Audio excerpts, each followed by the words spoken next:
what a show, what a show, what a show. You know, if there's one thing AEW is going to do, they're going to put on a great show with great matches. That's one thing I will never dispute from this company.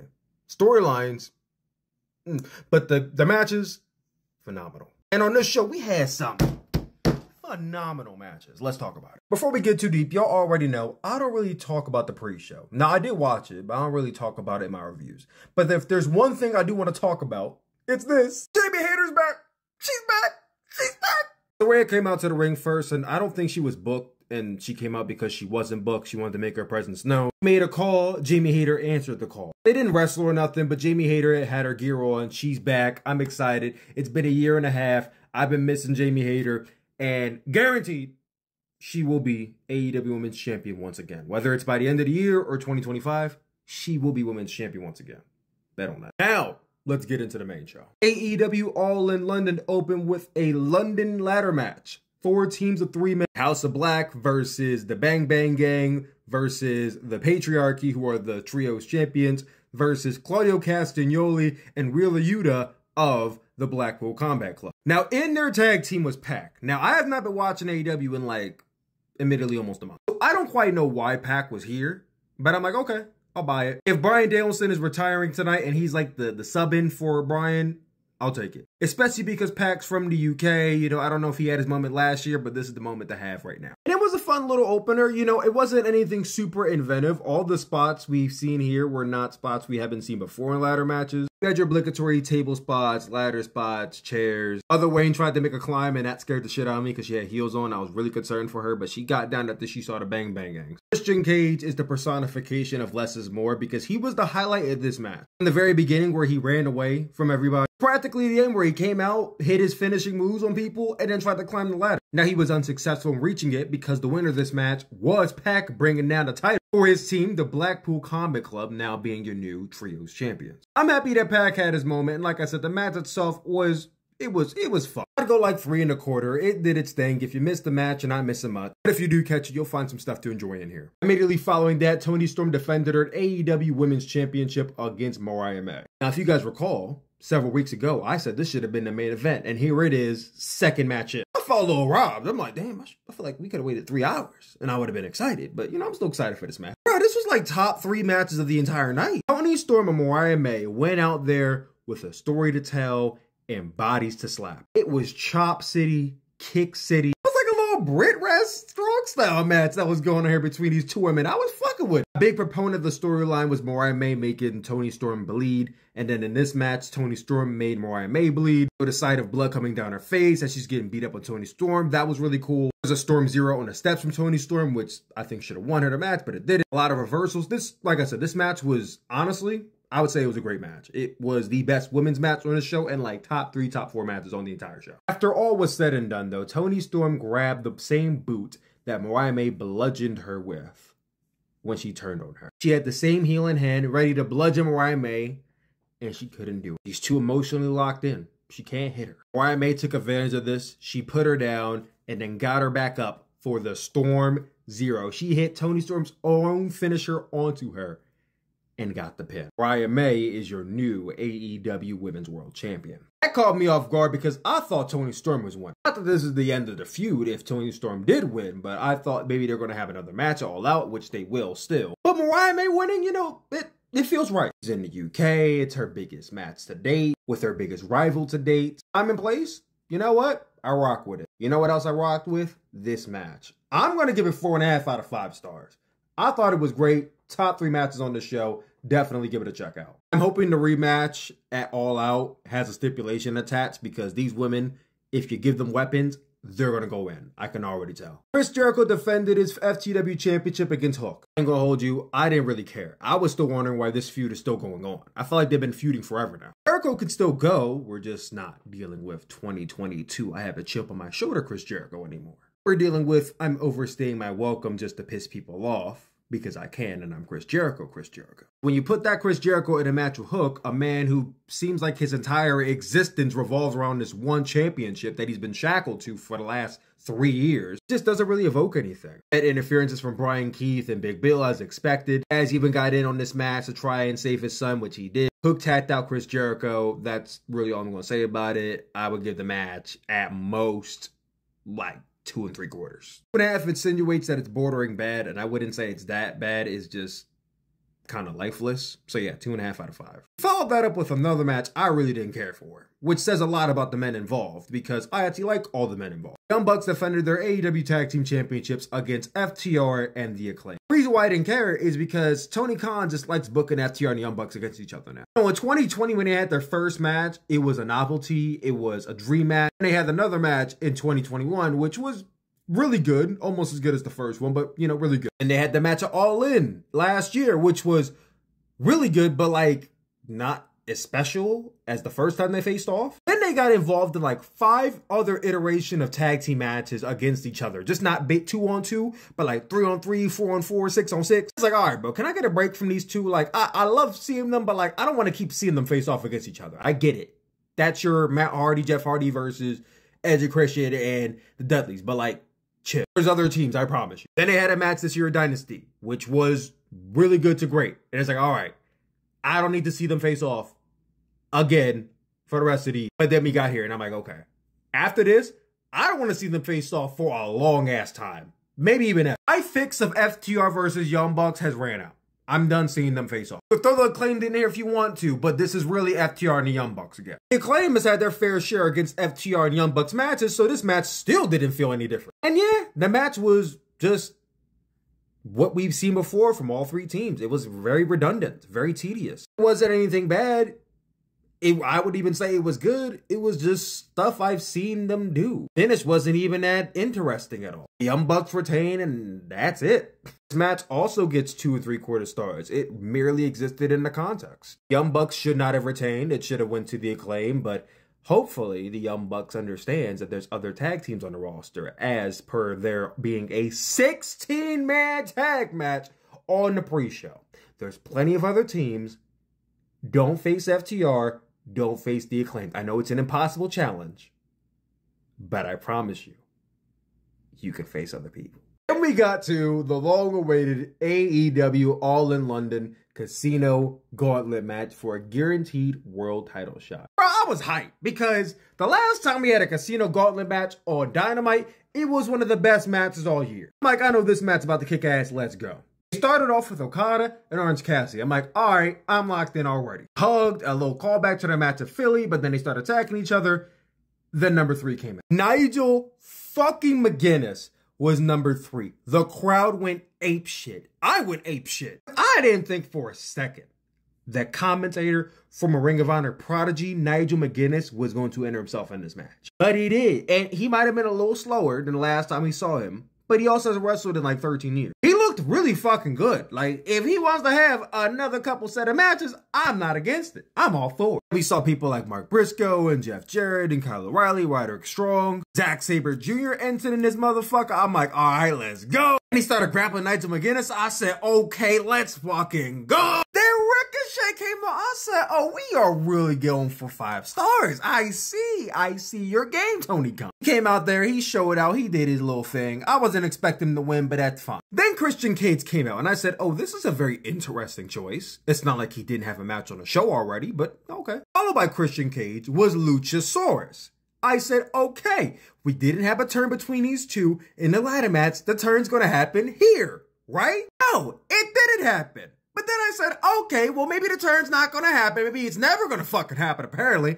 But it didn't happen here. Maybe this is going to play into Christian somehow losing this match, and then the turn happens. And then by the time I finish my thought, Christian already fucking won the match. Christian Cage won the Casino Gauntlet match to get a world title shot in the future. The same Christian Cage who already had a world title shot against Swerve Strickland like 2 months ago. Don't get me wrong, I love Christian Cage, but what is Tony Khan's obsession with this man? Did he really need to win this match and get a world title shot? Another one. You're going to get to that title match, and you're probably still not going to do the turn. At what point is this run no longer benefiting Luchasaurus or Nick Wayne? It's only benefiting Christian Cage. All the booking decisions on this show, this was the biggest head scratcher. I'm still not understanding it. As far as the match goes, I would give it 4 1/4. Great match, 4.5 if there was a better winner. Same thing I said with the Young Bucks. Tony Khan, remember, there's still other people you can book now. MJF defended his AEW American I hate the fucking name of this. AEW American Championship against Will Ospreay. You already know they had an hour-long exhibition a little under a month ago on AEW Dynamite. It was a fantastic match,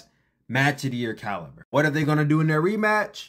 We saw it here, and yes, it was a fantastic match. Was it as fantastic as the first match? Admittedly, it was not. But one thing MJF and Will Ospreay is going to do is show out, and show out they did. The first half of this match was mainly dominated by MJF, which I kind of felt like was going to be the pace of this. It's weird because they paced it slow. Not as slow as the first match, but they paced it slow and then slowly worked their way up to Will Ospreay making a comeback. Where I thought they were going to go balls to the wall straight at each other, because that's where it kind of seemed like it was going, with MJF taking shots at Will Ospreay's family and everything, but no, they took their time. I thought this match could have benefited from more intensity in the very beginning, but they got intense towards like the Act 2 and Act 3. My main critique of the first match was that it felt like it was getting dragged out to 60 minutes. This didn't feel like that. The biggest story of this match being Will Ospreay, and is he going to hit the Tiger Driver? MJF teased hitting it on Will Ospreay in this match. He did it. Will Ospreay teased hitting it at one point, and then he did. I'm not going to lie to you. I think the story is getting kind of corny at this point. He hit that move on Bryan Danielson one time. Bryan Danielson started doing that thing where he starts pretending to have a seizure in his matches. And then he's like, oh my God, I can't do it no more. I accidentally killed Bryan Danielson. I almost injured him.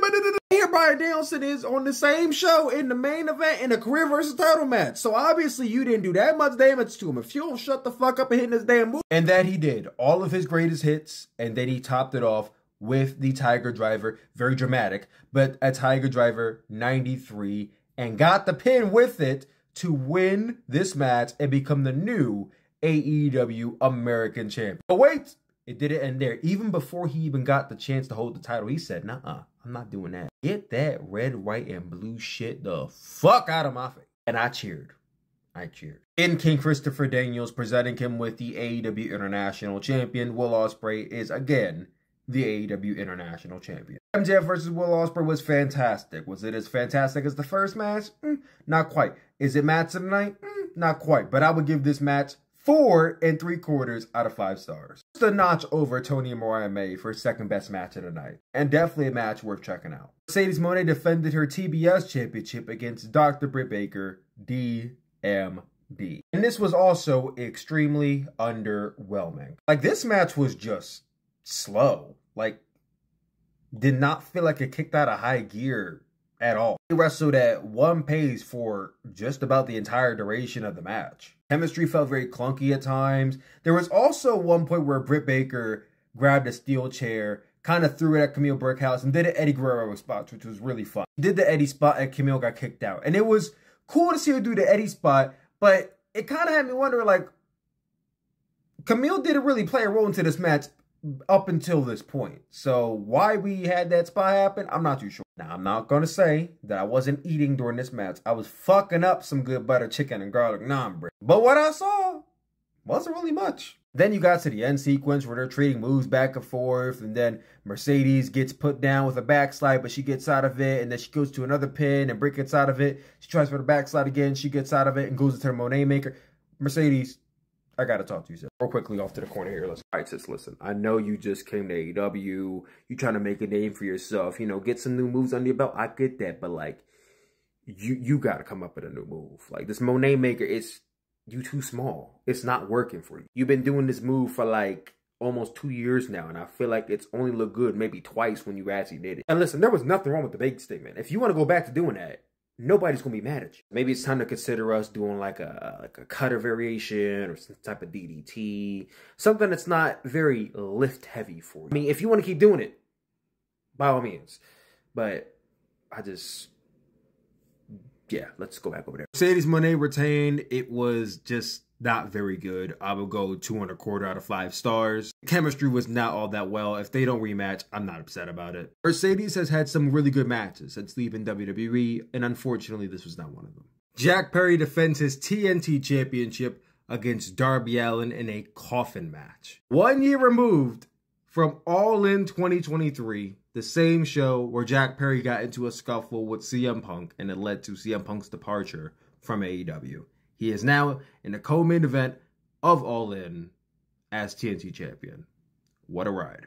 I don't quite know what I was expecting from this match. Was I expecting 5 stars? Probably not. Was I expecting it to be not good? No, not really. Was I expecting it to be like just shy of 10 minutes and kind of rushed? No, not at all. For the amount of build this match had, and for it to be in the co-main event spot, this match felt very rushed. All the big spots happened within the first like 5 minutes. The glass spot, him being thrown into the coffin, Darby Allin, him getting the duffel bag, putting Darby in the duffel bag, and all those spots. Him throwing Darby Allin off the stage, 15 feet through 2 tables. Like, it just all felt like it was just happening so fast. Then before you knew it, he got Darby Allin into the duffel bag, put the duffel bag into the coffin, and just closed it, and that was the end of the match. I was like, that's it? I felt like the crowd kind of felt the same way too, because even their reaction to the finish was kind of off. Shortly after, the Young Bucks came out with like a little vat of gasoline. They're pouring it over top of the coffin. They're like, are they about to set the coffin on fire with Darby Allin inside of it? That's kind of insane. Knowing Darby Allin, I wouldn't be too shocked if he agreed to it. Lights go out, and out comes Sting! He fends off the Elite to save Darby Allin. You know, it was nice to see the UK get to see Sting. That was cool for them. And you know, for somebody that I keep on hearing rumors is supposed to be the next guy in line to be AEW World Champion, he damn sure didn't look too good in this match. 80% of the match is him getting his ass kicked. As far as the match goes, I would give it a 3. I think at its best, it's still close to good, very decent. It's definitely better than Mercedes and Brit. It's definitely better than the tag, Jericho and Hook. It's just short, and I wish it would have gotten more time. The main event of the evening was the final countdown. Title versus career between AEW World Champion Swerve Strickland and Bryan Danielson. Bryan Danielson, who had his entire family ringside, Birdie Joe Danielson, Buddy Joe Danielson, and Bree Joe Danielson. He had this nice promo package. He came out to the final countdown. Everything seemed like he was just gonna lose. I thought for sure tonight might be his last night. I was ready to start chopping up onions and shit on stream. From the get-go, they're locking up, they're doing the chain wrestling, all that stuff. And as it's slowly going on, Swerve is getting the upper hand. He puts Bryan down, he like snaps his arm, and Bryan does his obligatory Caesar spot, which I hate now. But I said this might be his last one, so I'll put up with it. And once the Caesar spot happens, you know the momentum shift is coming, and that's when it really came through. The Swerve for like a good 5-7 minutes was kicking Bryan's ass. Swerve needs all the flowers in the world because he put in the work during this match. This match really was 75% him and like 25% Danielson, just, you know, being the best babyface in the world. I mean, to the facial expressions, to him pacing the beat down, to him doing these moves in just sequence with each other. I mean, there's one point where he's hitting 3 of those high kicks to Bryan Danielson and just giving the time and space for the crowd to react and really feel emotional, like this could be it. Every time Bryan kicks out, he's getting more and more angry, and he goes for it again and again and again. And it's just like, this guy just gets it. He's just that fucking good. He hits the Swerve stomp, Bryan kicks out. He hits 3 kicks, Bryan kicks out. And he goes for the little move where he does like the one-winged angel kind of move. And I thought for sure that's it. No one's ever kicked out of it. Until today. Because Bryan kicked out of it. When I tell you I was losing my mind, the crowd was losing their mind. Because what the fuck? When Bryan finally hit the Buzaiko knee, Swerve didn't even budge. I said, holy fuck. If there was ever a no-sell spot of the year, that might have been it. Now, I think that spot actually led into that one-winged angel move he does, where he kicked out of. Like, if he would have hit it and that were to finish, bro, that would have been that. Wow. Blood's pouring down Bryan's face, and he's getting hulked up. He's looking at his family as Swerve is giving him a yes kick. Each kick, Bryan is just getting more hulked up until he stands up in his face and slaps the shit out of him. He's going, hits the Buzaiko knee. Swerve still isn't going down. Locks in the label lock, and Swerve is still struggling. He bends the fingers back and locks in like an STF version of struggling. He's struggling, and then Swerve finally tapped. And Bryan Danielson does not have to retire. He becomes the new AEW World Champion in what was a beautiful moment and a beautiful match. 5 stars, easily without question. Could even be potential best match of the 2020s, if we're being real. All in London 2024, I give 8.5 out of 10. Comment down below your thoughts on the show. Talk more soon.